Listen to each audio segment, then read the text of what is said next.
დედამიწიდან სამი რამის გაქრობა რო შეგეძლოს. რას გააქრობდი? მითხარი ახლა სამ რაღაცას რას გააქრობდი და მოგცემ ამ უზარმაზარ კოშკს. გისმენ? პირველი. სკოლას. სკოლას გააქრობთ, ხო? ეს სტანდარტული პასუხი არის. ახლა მეც იგივეს ვპასუხებდი ამის ასაკში. მეორე. ჩემ შეყვარებულს. შენ შეყვარებულს გააქრობდი? რატო? იმიტომ. არა, უნდა თქვა, ამას ჩაგეძიები. შეყვარებულს რატო გააქრობდი? ყოფილს კიდევ ესმის და შეყვარებულს რატო გააქრობდი? გასაკრობია. გასაკრობია, ეს რაღაცას გაგაბრაზა, ხო? გააბრაზა, აღარ გააბრაზა. შენ ხარ ხო შეყვარებული?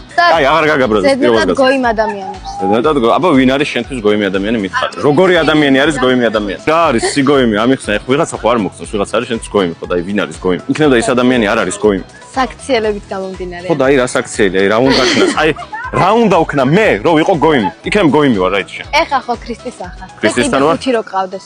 ეგ არის სიგოიმი, ეგ არის მოღალატეობა, ეს სიგოიმი არ, მაგრამ მოღალატე ადამიანები არიან გოიმები. შო, ხო მართალია? მართალია. მოკლედ ახლა შენ აი ეს ულამაზესი კოშკი და გახსენ ნახოთ რა არის შეგინდა.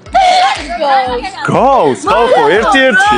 კომენტარებში დაწერთ უბრალოდ რომ ძალიან გავს ამ გოგოს ესთოჯინა. ერთ-ერთია, ტანსაცმლი და ფერები იგივე არცია. არ დაგავიწყოთ რომ ყველა კოშკი ამოდის უგემრიელესი ლავლავი.